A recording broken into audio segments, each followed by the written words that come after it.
Welcome back to my channel. Please subscribe. మా యజమాని అంటే నాకు చాలా మోజు. తనతో ఎలాగైనా మింగిచ్చుకోవాలని అనుకున్నా. అలా ఒక రోజు. హాయ్ అందరికీ నమస్కారం. నా పేరు రమ్య. నా వయస్సు 32.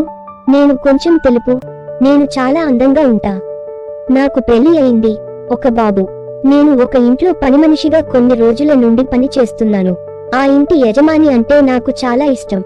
ఎందుకంటే తను తన భార్యను చాలా ప్రేమగా చూసుకుంటాడు. తనకు ఎప్పుడైనా ఆరోగ్యం బాగోలేనప్పుడు అతనే అన్ని పనులు చేసేవాడు. అతనిని చూసిన ప్రతిసారి నాకు కూడా ఇలాంటి భర్తను ఎందుకు ఇవ్వలేదు అని దేవుడిని తిట్టుకుంటా. ఎందుకంటే నా భర్త పెద్ద తాగుబోతు. తను ఎప్పుడు తాగి వచ్చి నన్ను కొడుతుండేవాడు. ఒకరోజు బాగా తాగి నేను పనిచేసే ఇంటికి వచ్చి తాగడానికి డబ్బులు ఇవ్వమని గొడవ చేశాడు. అప్పుడు మా యజమాని తనని అడ్డుకుని పోలీసులకు అప్పజెప్పాడు. ఎందుకంటే నన్ను కొడితే పర్వాలేదు కానీ నా కొడుకుని కర్రతో కొట్టాడు. వాడికి చెయ్యి విరిగింది. అందుకే తన ప్రవర్తన గమనించి తనని పోలీసులకు అప్పజెప్పి నన్ను నా కొడుకునికి తన ఇంట్లో ఆశ్రయం కల్పించాడు.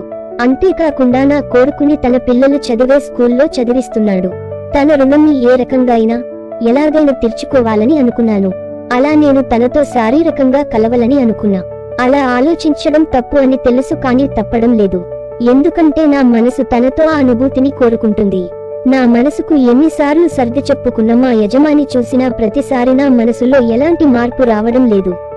అతను తన భార్యతో చాలా ప్రేమగా ఉంటాడు. ఆ ప్రేమలో కొంచెం నా కూడా కావాలని నా మనసు కోరుకుంటుంది. అలా నేను మా యజమానికి నా అందాలను కొంచెం కొంచెంగా చూపిస్తాను.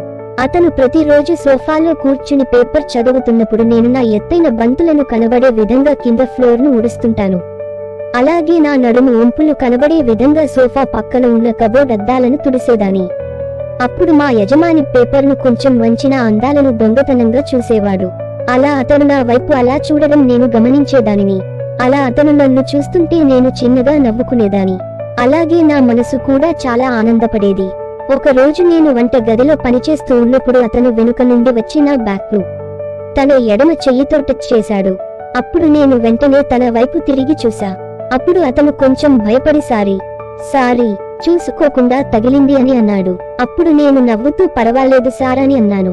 అప్పుడు నేను తిరిగి పని చేసుకుంటున్నా. అతను నా చిరునవ్వు చూసి మళ్లీ నా బ్యాక్ను తన కుడి చెయ్యితో టచ్ చేశాడు. అప్పుడు నేను కొంచెం సిగ్గుతో అతని వైపు తిరిగి చూసి నవ్వాను. అప్పుడు అతను కూడా నన్ను చూస్తూ చిన్నగా నవ్వాడు. మళ్లీ అదే రోజు మధ్యాహ్నం మా అమ్మగారు నిద్రపోయిన తరువాత మా యజమాని వంట గదికి వచ్చి నా బ్యాగ్కు తన కడ్డీని తగిలించి తన వణుకుతున్న చెయ్యితో నా నడుమును అలా తడిమేసి వెళ్లిపోయాడు. అలా అతను చేసిన పనులకు నా శరీరంలోని అణువణువు పులకరిచిపోయింది. అలా కొన్ని రోజులు మా అమ్మగారికి తెలియకుండా అతను నాతో చిలిపి పనులు చేసేవాడు. అలా కొన్ని రోజుల తరువాత మా అమ్మగారు వాళ్ల తమ్ముడికి పెళ్లి కుదిరింది. అమ్మగారు 10 రోజుల ముందే వాళ్ల తల్లిగారింటికి వెళ్ళింది. అమ్మగారు ఊరికి వెళ్లిన రోజు రాత్రి యాజమని నేను నా కొడుకు కూర్చొని భోజనం తినేసి నేను వంట గదిలోకెళ్లి అంట్లు కడుగుతున్నా. నా కొడుకు టీవీ చూస్తూ ఉన్నాడు. యజమాని వంట గదిలోకి వచ్చి నన్ను వెనక నుండి గట్టిగా వాటేసుకుని నా మెడపై ముద్దు పెట్టి, రమ్య, నువ్వు తొందరగా నీ పనిని పూర్తి చేసుకుని నీ కొడుకుని నిద్రపుచ్చి నా గదికిరా అని నా చెవిన చెప్పాడు. నేను అతను చెప్పిన విధంగా తొందరగా పని పూర్తి చేసుకుని నా కొడుకుని నిద్రపుచ్చి నేను చాలా రోజుల నుండి ఎదురు చూస్తున్న తరుణం రానే వచ్చింది. ఈ రోజు జరిగే కార్యం గురించి మనసులో తలుచుకుంటూ రెడీ అయ్యాను. నీలిరంగు చీర కట్టుకున్నా. ఆ చీర వల్ల నా ఎత్తువంపుల అందాలు కొంచెం కొంచెంగా బయటకు కనబడతాయి. అలా కొత్తగా శోభనం చేసుకుంటున్న పెళ్లి కూతురులుగా రెడీ అయ్యి యజమాని రూమ్కి వెళ్లాను. అతను నా కోసం డోర్ ఓపెన్ చేసి ఇలాంటి రోజు కోసం చాలా ఆతృతతో ఉన్నాడు. నా రాక కోసం రూమ్లో అటూ ఇటూ తిరుగుతూ కళ్ళలో వత్తులు వేసుకుని మరి చూస్తున్నాడు. అతని రూమ్ బయట నిలుచుని ఉన్న నన్ను చూసి, ఏంటి రమ్య, అక్కడే నిలబడి ఉన్నావు? లోపలికి రా అని అతను నా భుజంపై చెయ్యి వేసి లోపలికి తీసుకుని వెళ్లి ఆ రూమ్ డోర్ వేసి గడియ పెట్టాడు. నేను బెడ్ దగ్గరికి వెళ్లి సిగ్గుతో తల దించుకుని ఉన్నా. అప్పుడు అతను నా వైపు నెమ్మదిగా అడుగులు వేసి నా భుజాలపై తన చేతులు వేసి తన కౌగిలిలోకి లాగేసుకుని, రమ్య, నువ్వు ఈ చీరలో చాలా అందంగా కనబడుతున్నావు. నీ చీర నుండి కనికనబడని అందాలకు నాలోని నరాలు నాగిని డాన్స్ చేస్తున్నాయి అని అంటూ నా అందాన్ని పొగిడేస్తున్నాడు.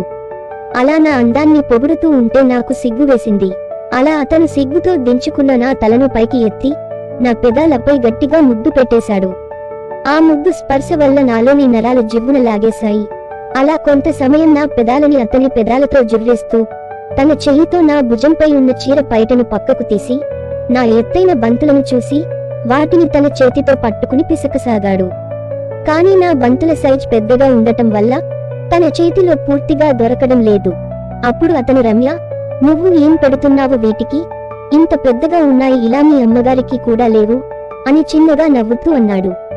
అప్పుడు నేను, అయ్యో, మరి ఇప్పుడు ఎలా అని కొంటెగా తన కండ్లలోకి చూస్తూ అన్నాను. అప్పుడు అతడు, ఏం పర్వాలేదు, నా చేతిలోకి ఎంత పడితే అంతా పట్టుకుని వాటిని పిసికేస్తా, అంతేకాదు వాటి రసాలను కూడా తాగేస్తా అని అన్నాడు. నేను వెంటనే, మీరు అనడం తప్ప ఏం చెయ్యడం లేదు అన్నాను. వెంటనే నా వైపు చిరు కోపంతో చూసి నా బంతులని దాచిన నా జాకెట్ పిన్నీసులను ఒక్కొక్కటిగా తీసి వాటిని పట్టుకుని, ఇదేంటి, జాకెట్ తీశాక ఇంకా పెద్దవిగా ఉన్నాయి, వీటిని నా కోసం ఇన్ని రోజులు దాచావా? వాటిని మెల్లగా పిసుకుతూ చిన్నగా నవ్వుతూ అన్నాడు. నేను నా చేతులని తన మెడను చుట్టేసి, అవును, మీకోసం ఇన్ని రోజులుగా భద్రంగా దాచి ఉంచా అని చెప్పి తన పెదలపైన పెదవులను పెట్టి ముద్దుల దాడి చేశాను. అప్పుడు తన 2 చేతులతో ఒక్కసారిగా నన్ను పైకి ఎత్తి బెడ్ పై పడుకోబెట్టాడు. అలా నన్ను పడుకోబెట్టి తాను వేసుకున్న బట్టలు పూర్తిగా విప్పేసి నా ముందు నగ్నంగా నిలుచుని ఉన్నాడు. అప్పుడు నా చూపు తన పొడవాటి కడ్డిపై పడింది. అలా కొంచెం నా ముందుకు వచ్చి నిలబడి నా బంతులను పిసుకుతున్నాడు. అప్పుడు నేను నా చేతిని తన పొడవాటి కడ్డిపై చెయ్యి వేసి కొంచెం సమయం పైకి కిందికి అని తరువాత దాన్ని నా నోట్లో పెట్టుకుని చీకుతూ ఆ కడ్డి నుండి వచ్చే రసాలను జురేస్తున్నాను. అలా చెయ్యడం వల్ల తను ఒక్కసారిగా, రమ్య, ఇంకా బాగా చీకు చీకు అని మత్తుగా మూలుగుతూ అన్నాడు.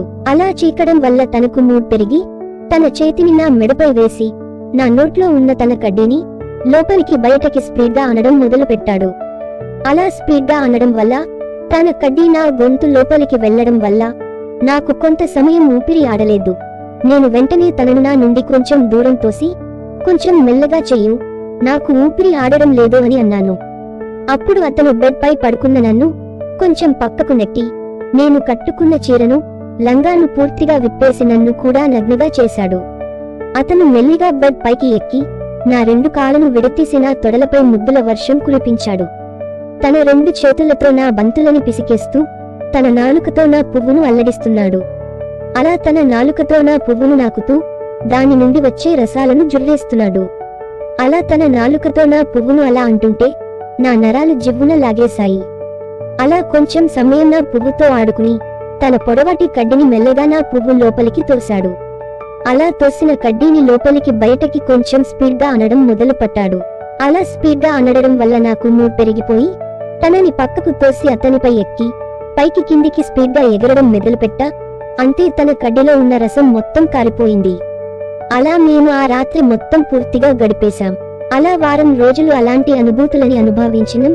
ఆ తరువాత అమ్మగారు ఎప్పుడు ఊరికి వెళ్ళినా మేము ఆ రోజు చాలా సంతోషంగా గడిపేవాళ్ళం.